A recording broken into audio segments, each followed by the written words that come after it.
This channel does not promote any violent, harmful, or illegal activities. All content provided by this channel is meant for an educational purpose only. এ তো দেখছি ঠগ বাঁচাতে গাউজার SIR নিয়ে দেশ জুড়ে মহা শোরগোল। বাংলায় পথে নেমে প্রতিবাদ শাসক দলের। আর এই আবহেই রাজ্যের ভোটার তালিকা নিয়ে পাহাড় প্রমাণ অভিযোগ সামনে আসছে। তালিকায় মৃত ভোটারের ছড়াছড়ি। এবারে উত্তর ২৪ পরগনার বারাসাতে সেখানে মৃত ভোটারের খোঁজ মিলল। তথ্য অনুসন্ধান করতে বারাসাতের ২৬ নম্বর ওয়ার্ডে পৌঁছে যান TV9 বাংলার প্রতিনিধি। খোঁজ খবর করতেই ঝুলি থেকে বেরিয়ে পড়ল বিড়াল। ৫৪ নম্বর বুথে প্রাথমিকভাবে ৩২ জন মৃত ভোটারের খোঁজ মেলে। তথ্য তালাশ করার মাঝেই মৃত ভোটারের সংখ্যা বেড়ে গিয়ে দাঁড়ায় ৩৬ জন। আর মৃত্যুর পরেও ঠিক কিভাবে ভোটার তালিকায় নাম রয়েছে পরিবারের সদস্যরা জানাচ্ছেন বিএলওকে ডেথ সার্টিফিকেট জমা দিলেও নাম নাকি কাটাই যায়নি। শুনুন একবার।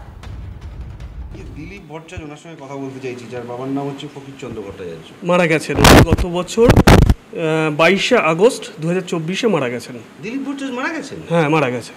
দিলীপ ভট্টাচার্য এখানে আপনার ভোটার লিস্টের নাম রয়েছে ৫৪ নম্বর বুথে। না, মারা গেছেন গত বছর। এটা আপনার? হ্যাঁ, আমার বাবার ছবি, আমি সেটাই বলছি। মারা গেছেন গত বছর 22শে আগস্ট 2024-এ। তা আপনি এটার জন্য মানে নাম কাটানোর জন্য কোনো আবেদন করেননি? না, করিনি। সত্যি সেটা আমি জানি না।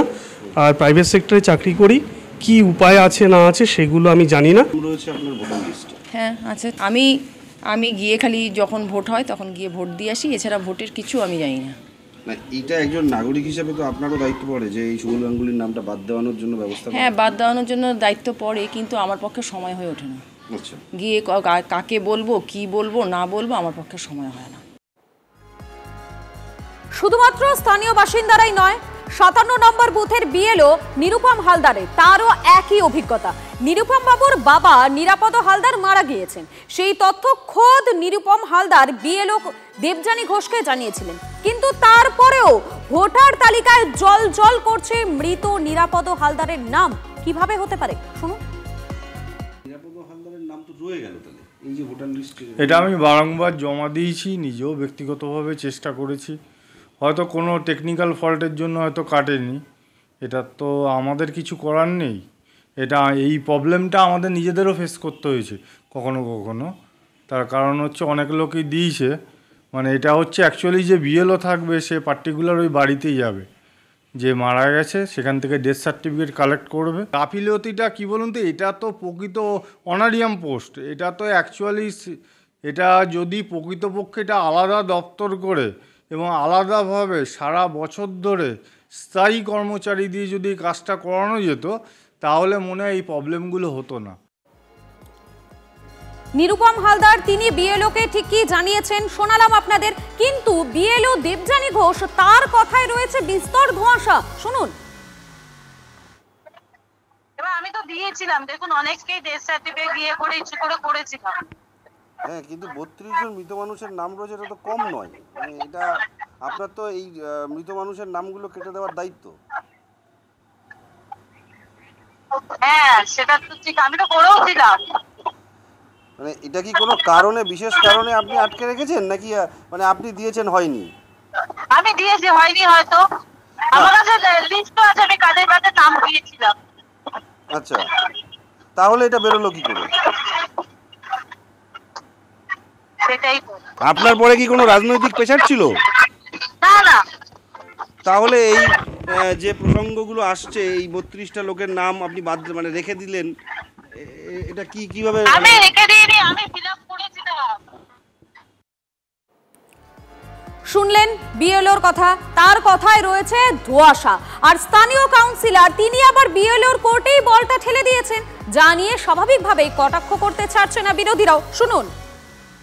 এটা যেমনি যারা কাজ করছে তাদের দায়িত্ব, নির্বাচন কমিশনের দায়িত্ব, পাশাপাশি সাধারণ মানুষেরও দায়বদ্ধতা এসে যায় যে আমার পরিবারের যদি কেউ মারা যায় আমার জানানোর পাশাপাশি আমাকে ডেথ সার্টিফিকেটটা প্রোভাইড করতে হবে। বেশিরভাগ জায়গায় আমি দেখেছি ডেথ সার্টিফিকেট দিতে চায় না, প্রোভাইড করে না। ডেথ সার্টিফিকেট দিলে নিশ্চয়ই নাম বাদ দেওয়ার দরকার, সেটা নির্বাচন কমিশন বলতে পারবে। পৌরসভা ইলেকশন বলুন, তার আগের বিভিন্ন ইলেকশন বলুন, মৃত ভোটাররা এসে ভোট দিয়ে চলে গেছে। বিএলওরা জানবে না, এটা তো হতে পারে না। প্রত্যেকটা বিএলওই জানে যে কোথায় মৃত ভোটার আছে, কোথাকার বাড়ির লোকজন নেই, তারা সবটাই জানে। কিন্তু শুধুমাত্র শাসকের অঙ্গুলি হেলনে এই জিনিসগুলো হয়ে যাচ্ছে, যাতে এইগুলো দিয়ে ভোট করা যায়। আমরা চাই স্বচ্ছভাবে ভোটটা হোক, তাতে যে জেতা জিতবে, যারা হারবে। আর এরপরে আমরা যোগাযোগ করি জেলা শাসক এবং এসডিওর সঙ্গে। জেলা শাসক এই নিয়ে মুখ খুলতে চাননি, আর এসডিও তিনি খতিয়ে দেখার আশ্বাস দিয়েছেন। বারাসাত পৌরসভার 26 নম্বর ওয়ার্ডের 54 নম্বর বুথে 32 জন মৃত মানুষের নাম রয়েছে। দেখতে হবে তো, আমি তো আপনার কাছ থেকে প্রথম শুনলাম, আপনি মেসেজ পাঠিয়েছেন, তারপরে আমরা চেক করে নিই, চেক না করে কি করে বলবো। খোঁজ নিয়ে আমরা এনকোয়ারি করে দেখবো, ভোটার লিস্ট দেখতে হবে, কে বিএলও কি এনকোয়ারি রিপোর্ট জমা কবে দিয়েছে, কার কাছে দিয়েছে, তিনি কি অ্যাকশন নিয়েছেন, সেগুলো তো দেখতে হবে পরপর।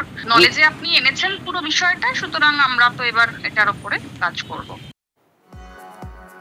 তাহলে প্রশ্ন উঠছে, কেন মৃত ভোটারের নাম তালিকা থেকে বাদ পড়লো না? এর দায় শুধুমাত্র কি বিএলওরই? এই প্রশ্নটা তো উঠছে এই মুহূর্তে দাঁড়িয়ে। আর আপনাদেরকে জানিয়ে রাখি, এই প্রশ্ন যখন উঠছে ঠিক তখনই আরো একটি তথ্য রয়েছে। সেখানে কি দেখা যাচ্ছে, কেউ গত হয়েছেন 1-2 বছর আগে নয়, 2017 সালে, আবার কারো মৃত্যু হয়েছে 2018 সালে। তাদের নাম এখনো পর্যন্ত জলজল করছে ভোটার তালিকায়। কোথাকার? জায়গাটা বহরমপুরের। বহরমপুর পুরসভায় খোঁজ মিলল এমনই ভুতুরে ভোটারের। 21 এবং 24 নম্বর ওয়ার্ডে অন্তত পক্ষে 150 জন ভুতুরে ভোটারের হদিশ মিলেছে। ভুতুরে ভোটাররাই তৃণমূলের ভোট ব্যাংক, অভিযোগ করছেন বিরোধীরা। প্রতিক্রিয়া অবশ্য মেলেনি তৃণমূলের। প্রায় 7 বছর আগে মৃত্যু হয়েছে, কিন্তু এখনো তার নাম বাদ যায়নি ভোটার লিস্ট থেকে। তার যে মৃত্যু শংসাপত্র, সেখানে উল্লেখ রয়েছে 23/7/2018 তারিখে মৃত্যু, তার মৃত্যুর ডেট। কিন্তু আজ 4/8/2025, তবুও এখনো ভোটার লিস্ট থেকে নাম বাদ যায়নি। পরিবারের অভিযোগ, তারা জানিয়েছিল, কিন্তু তারা জানে না যে এখনো ভোটার লিস্টে তাদের নাম রয়েছে। সব মিলিয়ে যে বহরমপুরের যে দুটি ওয়ার্ড রয়েছে 24-21, সেই দুটি ওয়ার্ডে প্রায় 140-এরও বেশি কিন্তু এই রকম ভোটার রয়েছে, মৃত অথবা অন্যত্র চলে গেছে, এই রকম ঘটনা সামনে এসছে। কেন এই নামগুলো বাদ যায়নি? এসআইআর হলে কি কারো সমস্যা বা মাথার ব্যথার কারণ হয়ে দাঁড়াবে? মুর্শিদাবাদের ক্যামেরায় সিদ্ধার্থর সাথে কৌশিক, টিভি 9 বাংলা। 6-7 বছর হলো। 6-7 বছর। হ্যাঁ। ভোটার লিস্টের নাম কাটেননি? ভোটার লিস্টের নাম কাটা হয়েছিল। কতদিন আগে মারা গেছে? হয়তো 3 বছর বললো, 3 বছর আগে। হ্যাঁ। তো ভোটার লিস্টে এখনো নাম আছে, বাদ দিয়েছেন? বাদ তো দেওয়া হয়নি, আমরা ভোট দিতে যাই তখন জিজ্ঞেস করে, তখন ওখানে নাম থাকতো, কিন্তু ভোটের কাটতে এমনি কোনো কাজে লাগছে না, ঘরে পড়ে আছে। এটা তো নাম বাদ দেওয়া দরকার ছিল আপনাদের। আমাদের দিতে হবে সেটা, আপনাদের কোথায় যেতে হবে সেটা? বিএলওর কাছে যে বুথ লেভেলের অফিসার আছে, শুধু আমাদের জানা নেই। হয়ে যায় মেলা কিছু হয়ে যায়, কেন ধরেন ওই দেখেন ওখানে পার্টি অফিসে গিয়েছিলাম, কাগজ দিয়েছিলাম, অমুক দিয়েছিলাম, অমুক দিয়েছিলাম, কিছুই তো হয় না। এই তো ডেথ সার্টিফিকেট রাখা, যে আসছে না 6 গাড়ি করে আটকে পড়বে। 8 বছর হবে, এখনো নাম বাদ দেননি? না। টোটাল মিলে প্রায় 135 থেকে 137 জন মৃত ভোটার। এই মৃত ব্যক্তিরা বারে বারে এসেছেন বুথের দরজায়। একই ব্যক্তি দুটি ভোটার কার্ড নিয়ে দুবার ভোট দিতে যায়। এইরকম অস্বচ্ছ ভোটার তালিকাকে নিয়ে 2026-এর নির্বাচন বৈতরণী পার করবেন মমতা ব্যানার্জি, যার জন্য তিনি বাঙালি সেন্টিমেন্ট তুলে আজকে পশ্চিমবঙ্গে যত চোর দুর্নীতিবাজ তৃণমূল নেতাদের রাস্তায় নামিয়েছেন।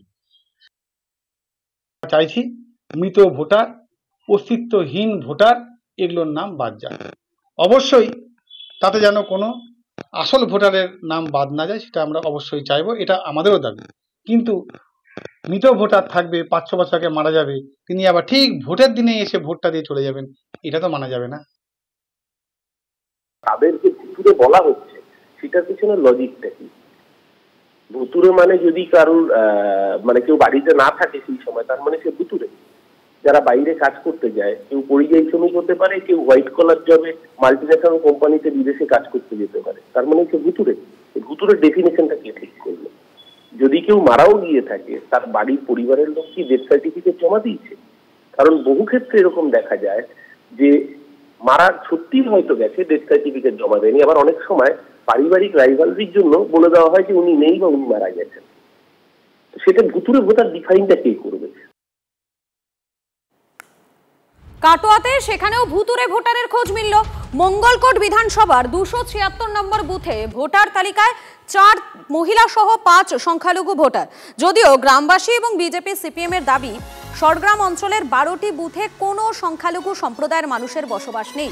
কোথা থেকে এলো 5 সংখ্যালঘু ভোটার? সংখ্যালঘু ভোটারদের রোহিঙ্গা দাবি করে বিজেপি। নির্বাচন কমিশনের দ্বারস্থ হচ্ছে তারা। মঙ্গলকোট বিধানসভার বৈচি গ্রামে এই আমার হাতে ভোটার লিস্টে থাকা এই 5 জন তারা কারা, আর তাদের পরিচয় জানতেই আমরা এই মুহূর্তে রয়েছি গ্রামে মানুষজনের সঙ্গে কথা বলবো যে এই ব্যক্তিদেরকে ইনারা কেউ চেনেন কিনা। দেখুন তো, চিনতে পারছেন কাউকে এখানে? চিনতে পারছেন? না না, এসব চিনিই না, কোনোদিনই দেখিনি। এখানে নাম আছে শফিউদ্দিন শেখ, আমিনুর বেগম, রসিনা খাতুন, বিউটি খাতুন, রাখি খাতুন। না না না না না, কোনোদিনই দেখি নাই, চিনিও না, জানিও না। সংখ্যালঘু তো আমাদের এলাকায় নাই, থাকা উচিত নয়। স্পষ্টভাবে বোঝা যাচ্ছে যে এই গ্রামে এই 5 জনকে কেউই চেনে না, তারা কোনোদিন দেখেনি, কি তাদের পরিচয় তা নিয়েও কিন্তু ধোঁয়াশা। কিন্তু বিজেপির তরফ থেকে সরাসরি অভিযোগ করা হচ্ছে যে তৃণমূল ইচ্ছাকৃতভাবে ভোট ব্যাংক বাড়াতেই ভোটার তালিকায় এই 5 জনের নাম তুলেছে এবং স্পষ্টভাবে বলছে যে এই 5 জন অপরিচিত ব্যক্তি তারা রোহিঙ্গা, যা নিয়ে স্বাভাবিকভাবেই কিন্তু ইতিমধ্যে সরগরম এই সরগ্রাম অঞ্চল। কৌশিক দত্ত, TV9 বাংলা, মঙ্গলকোট। মনে তো হচ্ছে এটা যে আমাদের এখানকার যারা ক্ষমতাসীন এখন রয়েছে টিএমসি, তারাই এটা ঢুকিয়েছে। আর আমাদের উচ্চ নেতৃত্ব বারবার অভিযোগ করছে যে আমাদের দেশে বাংলাদেশি রোহিঙ্গা ভোটার আমাদের এই রাজ্যে ঢুকে যাচ্ছে, প্রবেশ করছে, ভোটার লিস্টে নাম তুলে দেওয়া হচ্ছে। আমরাও ভাবছি সেরকমই হয়তো এটা বটে। হয়তো এই সময় তারা এদেরকে এখানে দেখতে পাচ্ছি না, হয়তো ভোটের সময় পরবর্তীকালে এদেরকে হয়তো দেখতে পাবো যে ভোট দিচ্ছে এসে। আমাদের এখানে তো মুসলিম সম্প্রদায়ের মানুষই নেই। এটা কবে থেকে আছে? এটা আনুমানিক 5 বছর, 2 বছর হবে, 2 বছর। আগে কখনো জানেন? না না, আমরা জানি।